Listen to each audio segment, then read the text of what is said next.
Hey, this is the show stealer, Nathan Cruz, and you're listening to It's Nighttime Wrestling Podcast. Okay, listen up. Let's go. You're listening to Europe's #1 pro wrestling podcast. Set no substitutes. Bringing you the best in pro wrestling interviews, news, and opinions with Mr. Stevie Knight. It is nighttime with me, Mr. Stevie Knight, spelt with a K. How are you all doing? All good here. I'm going to keep it pretty short and pretty sweet tonight because I've got a lot to do. Recording this on what my wife likes to call Christmas Eve's Eve, which means obviously the day before Christmas Eve. Two very excited children in my house as well, and we've got all the toys that we've got to put together for them. They're a bit like IKEA furniture. It looks pretty simple on the box, but when you actually open them, loads of nuts and bolts, loads of screws and things like that. If you can actually hear anything in the background tapping away, very unprofessional of me, but that is my wife trying to make this cosy coupe car. It's all happening in a family, a normal, everyday family. That's just me, who likes to bring you a bit of a wrestling podcast every few days, I guess. I think once we settle into the groove, we'll probably go for fortnightly, I think. That's what we'll probably settle into. Today's guest, really enjoyed this one. Some absolutely amazing stories. Got to say, I wasn't too familiar with the chap, even though he was a real big star on World of Sport back in the days. He kind of dropped off just as I was getting into it, let's say. But a book came onto Kindle a few months back, and I thought, oh, what's this? Wrestling's Ringside Seat by Johnny Kincaid. I might like this. It's some British wrestling history.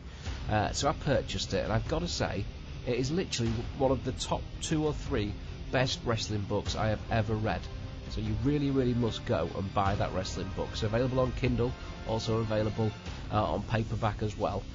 Johnny Kincaid, Wrestling's Ringside Seat. Absolutely brilliant. This guy has travelled the world wrestling. And as you'll hear, he's had a rough start in life. He was in and out of borstals. And we get literally touching on the smallest parts of it in this interview. But I've hopefully got some of the things that are funny. Some tremendous stories, including a backstage fight with Adrian Street, if you remember Adrian Street. The times he's been arrested. And he's been to court over 6 times, wrestling related. Mostly to do with racial slurs. Because Johnny is a black fella, so before we get into this, I'm not going to be politically correct and do all these silly things. There is some racial slurs, not from me, of course, but from Johnny himself. He's not bothered at all. He was literally just telling us some of the names that he would have been called while he was wrestling. He did it tremendously well for himself, travelled everywhere in the world, and I think you're going to absolutely really enjoy this interview. Anybody that can remember Johnny Kincaid or remembers the wrestling from the 70s and the 80s, you'll absolutely love it. And if you've never heard of Johnny Kincaid, then again, you're going to really enjoy it because it's what this show is about, which is just people's lives in wrestling. So enjoy. Obviously, before we go, if you can do me a great big favour, pop onto iTunes or Stitcher Radio and just click on there, rate, review and subscribe. Everything helps. It really is a great help for me. So please do that and enjoy this with Johnny Kincaid.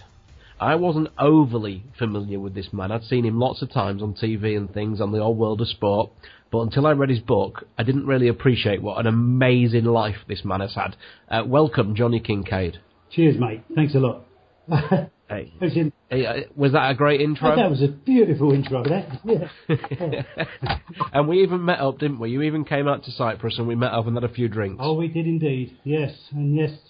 And we were supposed to have done this then, but it didn't go that way, did it at all? We just got chatting and that was the end of it, really. I couldn't even be bothered, honestly. We were laughing and making jokes.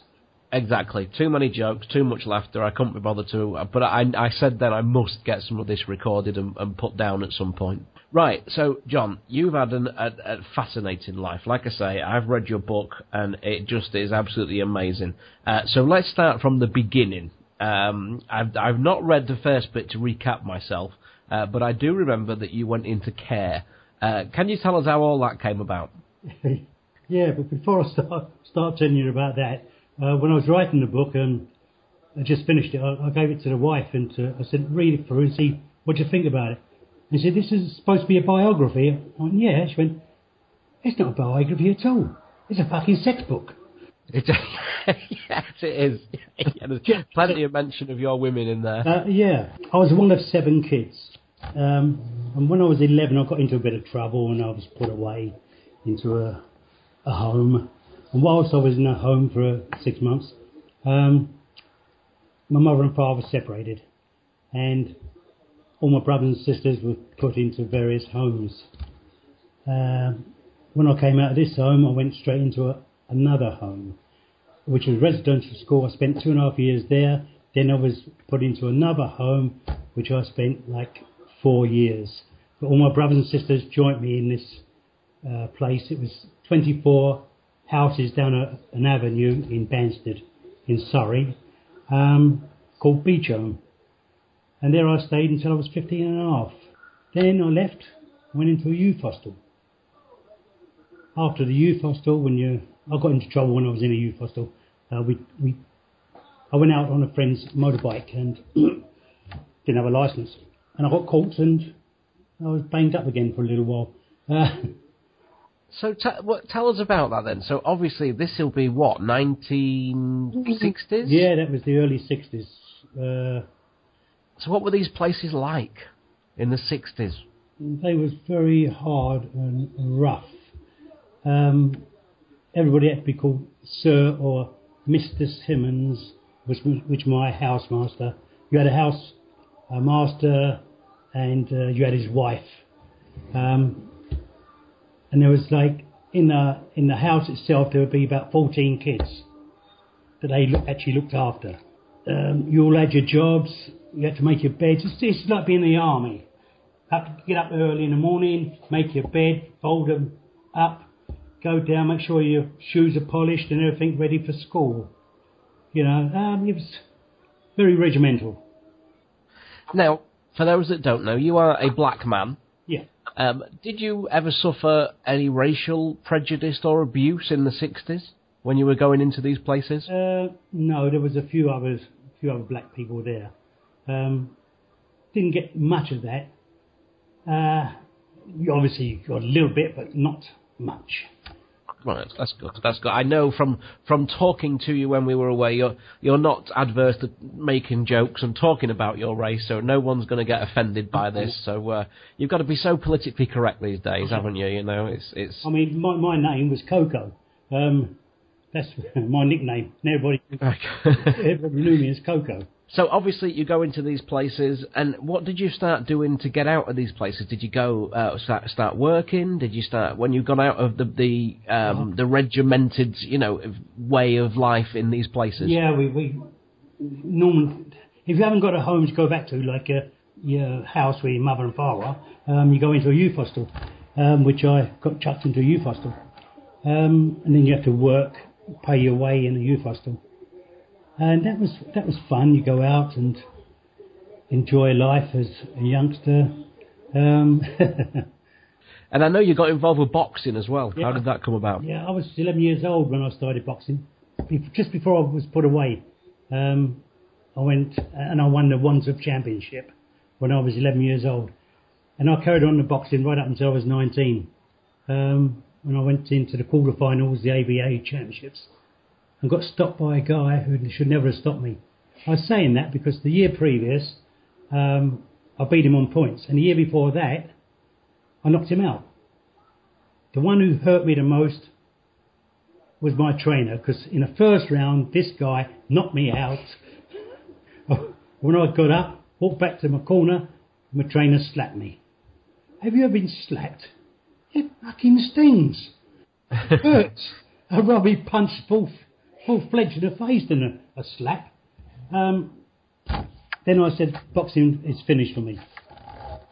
But having said that, a few years later, after leaving the hostel, I moved up to Blackheath, and I met a girl, and things was happening, and all my so-called friends up there were getting married, and it became like the 14th of February.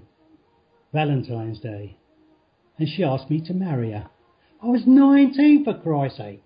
What was fucking wrong with me?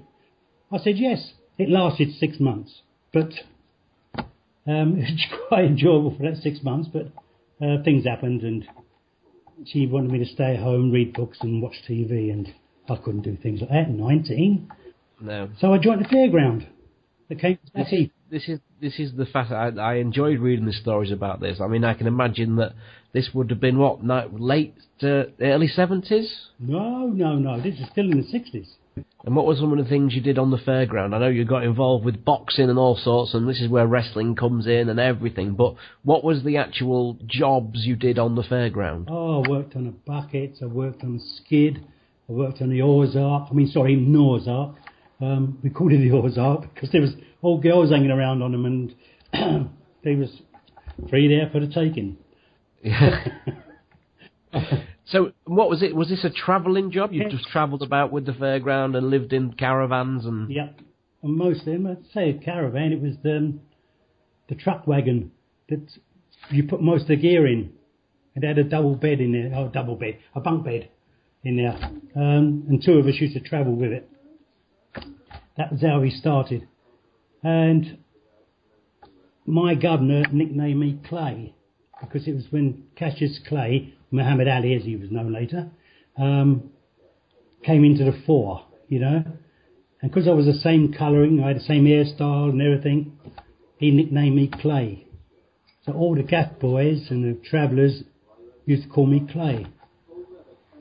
How I ended up in a booth was, one night I had this young lady, I was taking her to the cafe after the fair had closed, and gone in the cafe, a few of the lads were there, and one of the lads shouted over, "Hey Clay," and this other guy turned around and said, "Not Cassius, Clay." I thought, he's taking a piss. But I wouldn't do anything because I had this girl on my arm. If I had chinned him, and I had kind of a chip on my shoulder in those days, if I had chinned him, I would have lost her. She might have got upset and walked out on me and, no leg over. Remember, I was single now, you know. So I let it go. I just let it go. And a few days later, he's walking past the octopus that I was working on at the time. He went, "Hello, Cassius." I went, "Oh, boy," you know.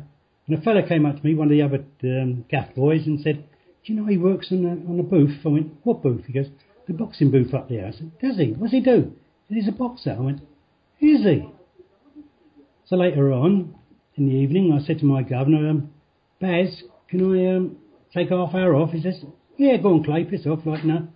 So I went up to the booth and just stood outside, and this guy was up on top. He's a challenge. He takes on all comers.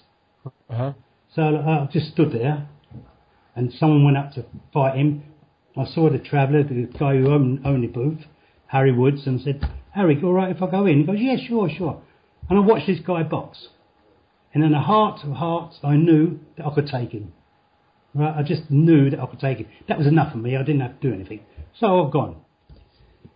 A few gaps later, places later, it's like a few towns, Nottingham, Goose Fair. I was walking through the Uclars and this, that and the other, and this guy's come face to face with me and says, "Hello, Cassius, what are you doing here?" I went, "Oh boy, oh dear." So I said to the governor later that day, I went, "Baz, I need an hour off." "What for?" I went, "I just want to go up to the booth." I took an hour off. Now, the booth always has one guy outside that challenges to get the customers at it. Uh-huh. He was a G outside to G the others up. So I saw this guy, and I see where he was standing, and I went, right, keep my eye on him. Now, when Harry said, "Anybody out there want to come up and fight my boxer, blah, blah, blah, for X number of pounds," this guy put his hand up, and so did I. Now, Harry looked at me and turned straight to the other guy and said, "Whoa, hang on, mate. I got my hand up before him." And all the people around me, I said, "Hey, gee, I had my hand up before him, didn't I?" And I said, yeah, this guy's got his hand up first, So Harry waved me up.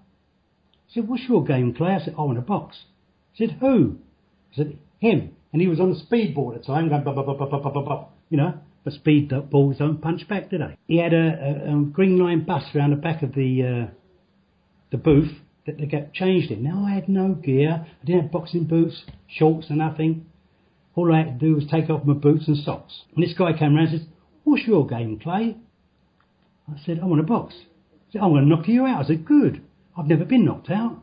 I want to know what it's like. Cut a long story short, he didn't